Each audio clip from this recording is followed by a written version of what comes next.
नोडे are mitten कथा जहाँ दो आबो दौड़ा चेतन रे बहु कुड़ी तुल कते मिटन इतु सिंदूर कथा बो मेनेआ तीन जो मिटन कुड़ी गिद्र दौड़ा चेतन रे बो तुले कना आदो उनी दो जहाँ तिनंग होरते के बन तुले कते तायम दो दौड़ा दोमे बन सकोजिया दोमे बन रुकुइया जहाँ खातिर ते ओना दौड़े रे दुड़ुब अकान कुड़ी गिद्र दो अड़ी के कष्ट जोंग कना पाले चो उनी ओना दौड़े रे दुड़ुब अकान तुलुज कम्फर्टेबल बुझावे से बाय बुझावे अकालेका अवस्था रे उनी दुड़ुब अकाना आजा हड़मो अकालेका मेना आका बेस मेना से बेस बनु आना नोआ दाबो बाबो बडाया पाले चो उनी कुड़ी गिद्र ठीक वक्त रे बनु आका दिया पाले चो उनी ठीक बाय बुझावेया पाले चो उनी उलसनाए कना पाले चो बोहो गे चोकरे बुझावेया आदो नोआ को जिनिस जहाँ को कुड़ी गिद्र दौड़े बन तुलिया उनको को बुझाव लगती बकना उहर लगती बकना कुड़ी हपन दिन सारा अड़ी नापारे दो बांको तहना आकवा उनका नक्त मेना का जहाँ बेड़ा रे हड़मो तको बड़ी तहना और चेतान रे बो तुलकाय कना उना होते बन तुलकाय कना और उनी बन रुकुई कना से बो सकजी कना आदो नोआ को मिटन सगुन बापला रे सुसर बांग बुझाबा मिटन कमी तोरा लगते जहाँ मिटन राय रे मेना का दौड़े रे तुल ओना दो खाली आप दौड़े रे बो तुल सुमुंग कायमा और आजा बेस से बड़ी कथा बन उहर मा आई सहावे कन से बांग सहावे कना ओना बन उहर मा और दौड़े रुकु कते दो आजा मन सम्मान होना से खटो कान लेका बुझाब कना नोडे ओनाते नोआ को तो मिटन बोंगा बुरु सखी सभा बार अतुरिन मोणे मा पांजे सखी सभा कना आई बाबा सखी सभा कना अड़ीगे सुसरते अड़ीगे सवारते तोराव लगती कना ओना सावते आर मिटन कथा नोडे लईन हिड़िंग किया ओना दो हुयुग कना तीन जो उनी जमाई कोड़ा बहु कुड़ी इतुर लगी नोए उन जो उनी बहु कुड़ी टूटी रे ओचोगाय एनखान तीन जो बहु कुड़ी टूटी रे ओचोक लगते ती लाहा काय उनी कुड़ी गिद्र दो नवा बहु ना जहाँ बन जहाँ दो बापला हुयुग कना उनी आजा टूटी रे दो बाय ओचोक हचुआते बार तीते हड़ुक दोहोया बार तीते चुपु दोहोया से बांगे आड़ागाय गंटू आय पूरा उनी मोठे बाय आड़ागा आदो नोआ नोडे नुकु कुड़ी गिद्र को जहाँ को कमी कान ताबोना नोआ मिटन सुसर सामा रायरित दो बांगे कना बुढ़ीरा को सिखाओ पढ़ाबन से निजेते बन बांग बो कुशी खातिर ते नोंका बन कमी आदो नोआ को ठीक ठाक दो बांग कना चेदा से जहाँ बापला सगुन बापला कना ओना दो सगुन गे चला मा ओंडे दो देज अकना बो माने चौडल चेतान रे बापला दो हुयुग गिया आदो टुटुरी को दबन आड़ा गिडी कामा जहाँ लेका कमी सुसर सावरते हुयुग कथा उनका गे हुयो चोनो इना तायम मुचारे जुदी मेढ़ेर साकम हरवाय कना मेढ़ेर साकम हो उनी कुड़ी बाय हरो हचवा कना मेढ़ेर साकम हरोय लगते ती तीन जो राचा उडुके तया उन जो मेढ़ेर साकम बाय हरो हचवा कना से ती राचा दो होय तया ती उकुये तया आदो नोय जे उनंग हर सामांग रे मोणे मा पांजे को ताला रे बोंगा बुरु को सखी सभा कते जहाँ मिटन कमी हुरा हुयुग कना और ओना रही चौडल चेतान रे जहाना बो मेने चौडल चेतान रे ओंडे नोंका तागाड़ नाचाड़ जोर जबर दो बेस के बांग बुझाबा अड़ी अड़ी टोठा रे अड़ी अड़ी जायगा रे नोंकाना जोर जबर कमी होरा नेल कना इना तायम तीन जो दौड़े चेतान खन अने कुड़ी गिद्रे तुल अणगोया जमाई कोड़ा तुल अणगो कते मिमिटन टोठा दो नोंका नेलवा जे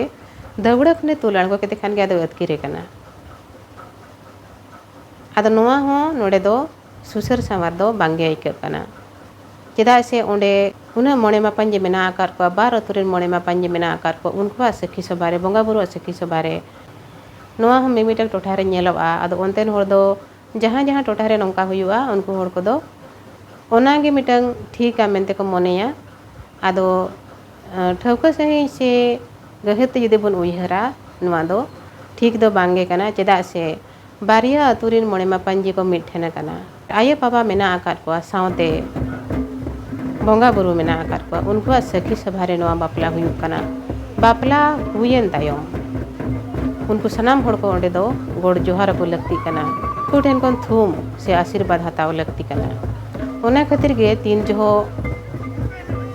दौड़े खन बहु कुड़ी को तुल अणगो किदिया तायम दो उनकिना सिंदूर लुगड़ी मिट्टी को गाँटा उनकिना सिंदूर लुगड़ी को गंट के तायम उन्हें जहाँ गे मोड़े मापांजी मेना आकार को बारिया अतुरिन नुकिना बापला सगई खातिर ते उनको जो तो मोड़े मापांजी को तलारे मिटंग नापाय सगई बनाव कना बारिया अतु मिटंग कान लेका उनको सनाम होड़ को ठेन पना होड़किन गोड़ा गोड़ काते तायम दो पे आखड़ा को एनेज किना पे आखड़ा को एनेज हुई के तायम दो ओड़ा तेको खड़ किना आदा नोड़े जहाँ नेलो कना जे दौड़े खन बहु कुड़ी आणगो के तेखान गे अतकिरे कनाय नोआ होना नोड़े दो सुसर समाज दो बांगे आइके कना जहाँ जहाँ टोठारे नोआ हुयु कना ओना टोठारेन होड़ उयहर माबोन आर तुला जोखाय माबोन जे सरी गे ओकारे दो चेद गानोक कना से बांग गानोक कना आबोआ सावता रे हो सनाम लेकान रायरित सनाम लेकान कमी होरा अडिगे सुसर समार अडिगे सोरेस आर ना बायाना कना इखन ओना को जिनिस आबो लगती बेड़ा रे आबोरिन होड़ बांग बोले को कना जहाँ लेका कुड़ी गिद्रा कोड़ा गिद्रा तीन जबन बापलायत किना बापला लाहारे नुआ को कमी होरा बांग बोले को कना जहाँ ठाव रे नुआ कमी होरा हुयु कना ओंडेगे अडी होड़ते अडी रकम बोले को जहाँ खातिर ते उनको को आप बाप चाबा ओका दावलिया रायरित कना ओका लेका दो कमी हुयुआ ओना ओंडे बांग को दिसे दाड़िया अदो नुआ कथा को दो कमी हुयु लाहारे गे मिटंग मोराल से चल लेका तेगे एमा को खान दो अडी नापायवा आबोआ सावता रे दो आबोआ चेद दो रायरित कान ताबोना चेद दो धर्म क्रम कान ताबोना चेद दो पाराब पुनाय कान ताबोना ओका बोन मानावा ओका लेका बोन मानावा नुआ को आबोरिन होड़ से आबोआ सावता रिन होड़ बांगे बोले को कना जहाँ खातिर गे एटा सावता रेना कमी होरा को एटा सावता रेना पाराब पुनाय को एटा सावता रिन बोंगा को आबो सावता ते को सोड़ा बोलन कना आबोरिन होड़ जुदि आबो बाबो ले को ओका दो आबोआ कना एनखान उनको चल लेका ते को चेदोआ बाको चेदो कान खातिर तेगे आको मेद समारे जहाँ को नेले ओना को आंगोज जों कना अदो नोय नोंका नोडे जहाँ मिटंग सगुन बापला रेना कमी होरा जहाँ दो अडी के सुसर समार तो हुयु लगती कना अडी गान जायगा रे मेना आकार बोना आर टोठा जनी जायगा जनी आबा रायरित भेगार भेगार कना आबा उयहर भेगार भेगार कना आदो नोडे मिटंग जहाँ इन लय लेगिन रिका के से आबोरिन आगाम गाना को से नितोरिन कुड़ी कोड़ा को जहाँ को तो नोआ चेदो लगतिया को कना उनको को मिटंग नापा जिनिस को चेदो मा मिटंग सुसर समार के कमी होरा हुयु मा जहाँ गे जहाँ खन नेला नेल काते खुशी बुझमा रस्कई बुझमा बांगा नुकुआ सावतारे नुनंग नुनंग सुसर समार कमी होरा मेना आका तीन जो मोड़े मापान जे जुमिद मेना आका बंगा बुरु को सखी सभा मेना आका ओंडे दो कटी चुलु हों